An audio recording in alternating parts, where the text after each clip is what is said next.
here this morning. So there's a lot of talk about behavioral finance and bringing psychology, therapy even into the client conversation. But I mean, we want to go beyond theories here today, and how do you actually put that into practice, and how do you implement that into your business? And so that's what we're going to talk about today. But Tom, I want to start with you. I think a lot of advisors are going about client conversations all wrong. What are they doing wrong? Well, that's a big question, and I think maybe the first way to answer that is to ask, are they doing it wrong? Right? Because I think a lot of firms, a lot of advisors will contest that they say they are doing things right. And I think we can look to organic growth as a good answer, a good way to answer that question. So if you think about organic growth, advocacy is the key driver of organic growth. And if you think about advocacy is a representation of value, right? So if we have an experience that we value really highly, it's great, we tell others. And that leads to organic growth. It's the fuel for organic growth. So if there is as we have with many advisors today who have little to no organic growth, that is arguably a signal that there isn't a very compelling or differentiated value proposition. So that's a long way, but very direct way of saying, yes, there is a problem, because the consuming base is saying that because they're not viewing a lot of value in what many advisors are doing. Now, there is an answer to that, but that's another string to pull on. I don't know if you want me to go there now. Yeah, okay. So what are they doing wrong then? So we can look to it in a couple different ways, because that's kind of the million-dollar question. And we could probably come up with 100 different things we could say they're, quote, not doing right.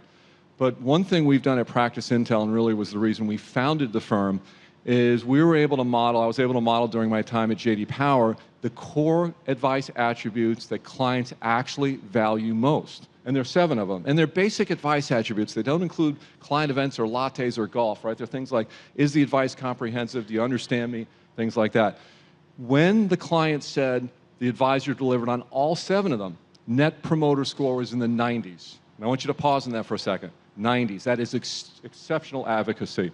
But the problem is, only about 10% of clients said their advisors did that.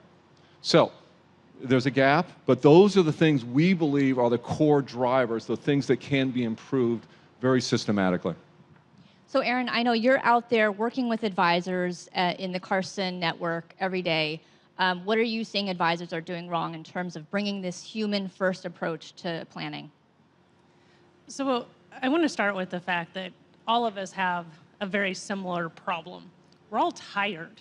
We're all overwhelmed. We're all making massive amount of decisions every day. We actually make 35,000 decisions every day. That's every 2 seconds. So think about that. Every 2 seconds, whether you're conscious about it or not, we're having to make a decision. We're also overwhelmed by our technology. We look at our cell phones every 7 minutes. I see some of you doing it right now. Oh, some of you are taking pictures of me. But we do. We're overwhelmed. And where we are that way, so are our clients. And so when we think about what we're doing right and what we're doing wrong, sometimes we just forget to pause and think about, where is everyone at in their mental status or focus or energy? Do they even have the energy at this moment to make that decision? And so when we work with our advisors, one of the things we focus on is paying attention to, where are the clients at in their stage of change? Are they even open to this conversation we're having? Because if they're not ready, then we're having a conversation that makes absolutely no sense. If they're at a point where their cell phone is going off 25 times while you're trying to have a conversation with them, they're not ready to be present and to actually think about the change you're trying to make. I did a little bit of testing with some of our advisors a while back, because we also think advice is this blanketed advice, and we live in a world that is custom and curated. And what I mean by that, all of you have a smartphone, and how many of you have less than 30 apps on your phone?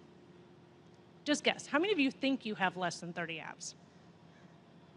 How many of you think you have less than 50? How many of you think you have less than 100? I'm going to caution you to go check. The first time I did this, I had 72. The next time I did it, I had 120. And it's because of things like this, right? We're at events and we're adding more, and now my phone is custom and curated to 130 personal things to me. Well, if every one of those has notifications going off, and you're trying to have a conversation with someone about a change they need to make, they may not be present and ready to do that. And so being present is the first thing that we're always working on, and then helping them get the client to the place. Are they present? Are they ready? And what stage of change are they at, so that they can move down that process to take the advice you need to give them. Yeah, and Erin, I want to stick with you for a second here because, I'm not just talking about, behavioral finance in terms of, figuring out irrational versus rational behavior. I mean, like anyone else, clients are shaped by their cultural experiences, their perspectives, their background. So how do you bring those things into a financial conversation? Yeah. So it's a very, very key point, Diana, and one of the most important ones. It wasn't until a few years ago that I started talking about my background. And I started talking about it to advisors to help them talk about theirs. Because every client is coming from something different than you. And what I mean by that is I've put a picture on the screen that was a picture of me. I think I was about 6 years old, and it had 2 boys in the picture with me. It was in a bedroom. It's a very generic 80s picture. And I asked people to tell me one word of what they saw when they saw that picture. And people came back with all sorts of words. It was love, it was brothers, lots of people said 80s, someone said wood paneling in the background. They picked out a lot of things that were very key to the picture. But what nobody picked out in that picture except for one person, and I did this for about 2 years, someone said trailer park, which is true. The first home I remember was in a trailer park. It's the first place I remember being that was actually a solid home. I was born to 2 teenage parents, and the life I grew up with is not the life that most people think of when they see me sitting on a stage.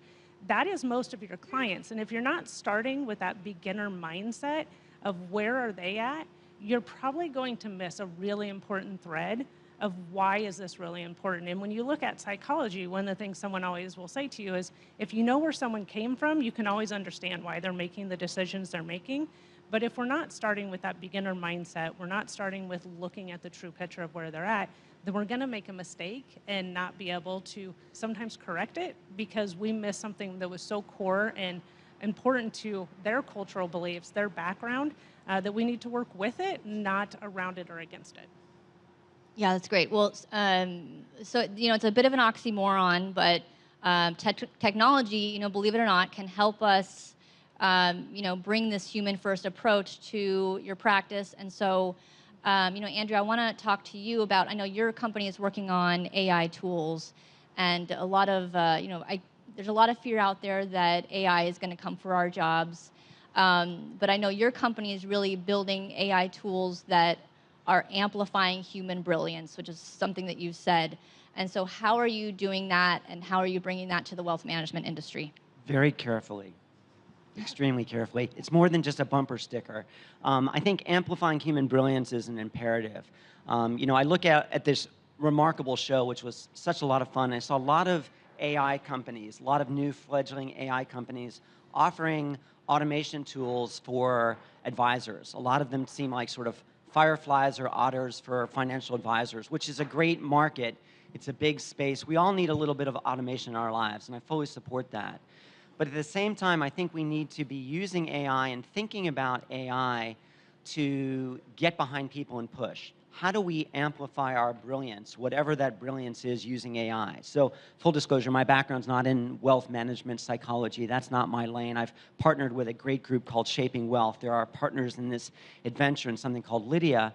But my background's in human cognition and memory. And we can abstract so much from the psychology and the biology of how the mind works, combine that with AI, and create systems that help advisors better connect with their clients.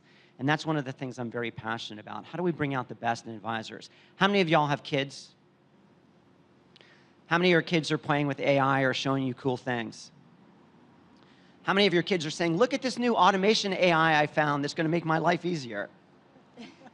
Right? One, right? So my son, I run an AI studio. I've got 30 devs, and my 13-year-old son is constantly showing me things. And I'm like, how did you find this? And what are you doing with it? And he's using these things to excite the possibilities, to bring out his artistic talents, his musical talents, to explore what's possible. And I think as adults, we need to be doing more of that. And I would really encourage you to think about using AI and just playing with these tools that are readily available to bring out the best in you. Would you tell us a little bit about Lydia and how advisors can use that tool to connect better with clients? Yeah, we just announced Lydia. Lydia is a year's work, ourselves and the great team at Shaping Wealth, who are experts in the psychology of money, behavioral finance.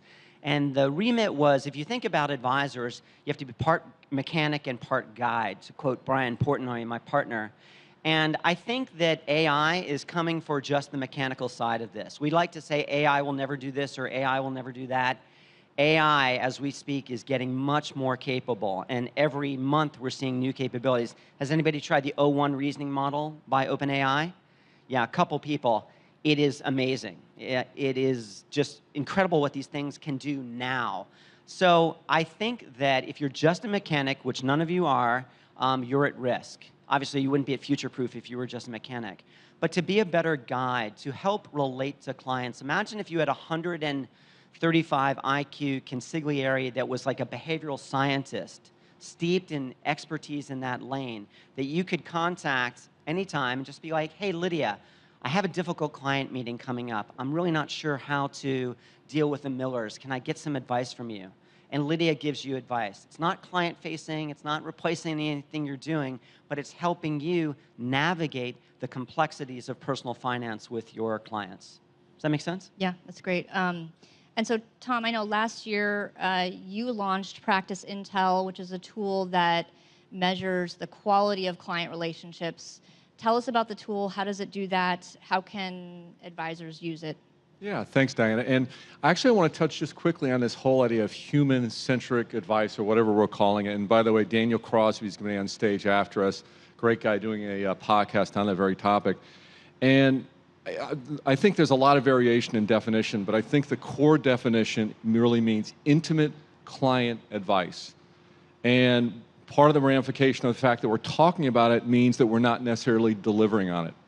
And this gets to what our tool and our platform actually does. But if you think about transforming towards a more advice-centric, we'll call it, value proposition and engagement model, it's not really just about intent, like saying, hey, I'm going to be more engaged, more client-centric. It's not about refinement. I'm going to get better questions, whatever it might be. It's really about process change. We are still fundamentally, please don't take this as an offense, a sales profession. If you deploy and have a discover and prescribe methodology, think about that, discover and prescribe, that is a sales process, no matter how eloquent, client-centric you are. And there are inherent limitations in that process, particularly in the depth of the relationship. So, to that end, what we did in building out Practice Intel, going back to that data from J.D. Power, recognizing that there's just a small subset of advisors delivering on the ideal in the eyes of the client on those 7 attributes. And then, by the way, the attributes, again, are very basic. There is the advice comprehensive? Do you understand me? Do you have my best interest in mind? Do I know the fees I'm paying? Is there a financial plan? Basic stuff. And so what we help firms do fundamentally is measure, improve, and monetize the quality of advice and the quality of their client relationships. So we bring this platform down to the firm level so the firm and the advisor can understand and create unique data sets to understand how well they're delivering on those core attributes that drive the best relationships and drive organic growth. It creates that irrefutable moment of truth. We help them improve through content, advisor development content, focused on advice and not selling, the process of advice, which is actually grounded in, to get theoretical, but it's grounded in organizational science and process consulting. And then lastly, we help monetize, which is really powerful, because what we're also doing is helping you measure the quality of the relationship through an advanced metric called Relationship Quality Index. It is NPS+++++. And what it does is it actually measures the level of embedded growth and the resiliency and durability of your client relationships, which really, in turn, what that is, it's measuring the quality of the relationships, which is measuring the quality of cash flow and the quality of earnings. So when you go to exit, whether you're a practice or a firm, you'll have a hard metric that could demand a higher multiple. So we really work the entire value chain, starting from the enterprise, deployed to the advisor. The advisor delivers better advice by understanding where they sit and where they are in the eyes of the client and improve. The client kicks off a higher RQI. That sits with the advisor for their practice valuation, and then there's the aggregation of the RQIs at the firm level. Listen, our mission is to advance the advice profession. It's for the good of everybody involved. And we talked about it earlier today, like, will we be sitting here a year, 2 years, 5 years from now having the same conversation, or will we actually have moved the needle? And that's why we exist. I think it's great to have that data to show, whether clients are really satisfied. And so, Aaron, I know you're out there actually evaluating these technology tools that are, hopefully helping advisors do this. What are you seeing in terms of the tech tools out there, the good, the bad, the ugly? What's going on? Well, if we're talking about ugly, I'm not going to say anyone's name. Like that's not this time. So to give you an idea of how fast technology is coming out, in 2019, I looked at 58 financial planning softwares that year. Now, that year, there was not a lot in the behavioral finance area. But now, if you look at just financial planning, that area has almost doubled just in a few short years. And so our speed of technology is coming out. But what I'm always looking for is, how do I remove the friction from the advisors? If we all have a time issue, if we all have this part where we're stressed and we're overworked, then how do I remove as much friction as I can and put something in the advisor's hands that is going to help them nudge their clients in the same way?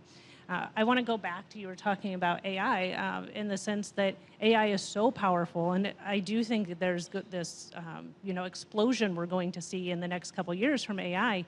But there is a big difference for all of you in the audience between open AI and closed AI. And if you haven't looked at that, ChatGPT is open. Anybody can put anything in there. What Andrew's talking about is closed. This is taking all of their information. It's the same thing we've done at Carson with some of our internal operational apps. Our AI is only for operations, but we call it Steve. If you want to know, Steve is actually a human guy that we've now turned into an AI bot. You still have a job? He does still have a job. It's very important. He still has a job. But that is the idea of, we had to take everything we had internally and remove the friction for the advisors. And so by removing the friction, we took everything from our operational sheets, all of our directions, all of our catalog of how do you do stuff, and we put it into Steve. So now someone can just ask Steve, how do I open an account? And these are the same types of tools that are starting to come out when we look at the behavioral finance side or financial therapy. But not all of them are based in academics. And that is my big caution to all of you. As you're looking, is this an open AI or is it closed? And if it's closed, who's it closed to? How did they get the information that's in it? And then you have to start looking at, is it academics based, or I could make up my own stuff too. Do you want an AI on car shopping? I don't know that I'd be able to help you, but I could make one if I wanted to. And so making sure that you have something that is academic based and that has proven research to make sure that you're using it in a way that's going to help you. Not all of these products are going to be right for your client. Some are going to make more sense for you than others. Some are very specifically focused in certain areas, and some of them are more broadly focused to help you look at, how do you help a diverse group of clients? And so as you're looking at all these, the other part that's always high on my list is I have to look at all of the security protocols. Hopefully you're all thankful that that's probably not your job. I spend a lot of time understanding what SOC 2s are, what APIs are, how can we integrate those into the Carson ecosystem, so that, again, if we can use APIs to push information, pull information, then we remove that friction from our advisors, speed them up, make them faster, so that they can actually spend more time with their clients. And that's what this is all about, is if we can remove the friction, that allows you to spend more face-to-face time with your clients, giving that human advice, which we all want and need to do. Well, thanks, Aaron. So, if you have a question, submit it to Slido. Just as a reminder, have about 10 more minutes. But as a journalist, I want to bring a little conflict into this conversation. And, Tom, you alluded to it a little bit. Advisors, they want to implement this, but they also want to be profitable, right? And so a lot of advisors are still out there just trying to get folks to act on their recommendations and sell product. So, how do we reconcile this? Do you want to start, Tom, maybe? or Andrew? Well, yeah, I'm sorry. Well, thank you, Andrew. Quite, you saw me like chomping at the bit on that, didn't you? So first of all, there is no reconciliation. Because think about it. What makes more money?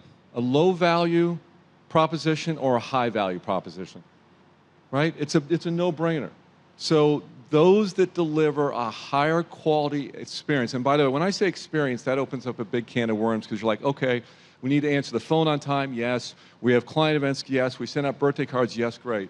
It's like going to a restaurant and walking in and having a really great ambiance, really friendly service, but if the food that hits the table isn't spot on, all the rest of it kind of goes away. So the core advice experience that you deliver, the 7 attributes that clients say they value most that make advice, right?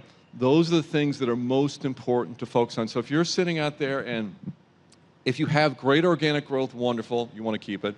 If you don't have organic growth, you need to take a look and think, what's going on? What's the quality of the experience I'm actually delivering, the advice experience and the client experience? And again, just going back to it, there is no reconciliation, all right? Advice is highly valued, and there's a distinct difference between an advice experience and a sales experience. Everybody agree with that? Right? So if you're delivering an advice experience, and by the way, it's process generated too, so it's not like, with a sales experience, to be really good at it, you got to be artful. You got to be really good. With an advice process, you just got to deploy it. You just have to do it, and it's accessible and scalable too. That's the great thing. So, thank you. Andrew, How is it scalable? I mean, Ah. I haven't seen what you've done, but I was listening and I'm thinking it sounds interesting, but how do you actually scale that? Isn't this a much more nuanced, complex relationship with people? How do you scale something that sounds a bit formulaic? Yeah, no, I love it. So this goes back to this idea of human-focused, centric advice, whatever we're calling it, this intimate client experience. How do you hyper-personalize at scale? It's an oxymoron in many ways. Well, you do it through process. So here's the advice process, which is the way we focus it. It's grounded in process consulting, so which is a methodology that's been around for 50 years in the academic and practical world, but mostly in organizations. And what it is a co-creative, collaborative process. So you're able to scale hyper-personalization by basically putting the power of advice in the hands of the client. And because it's process, that's why you can scale it. So it's teachable. And you can scale it across 10, 100, or 100,000.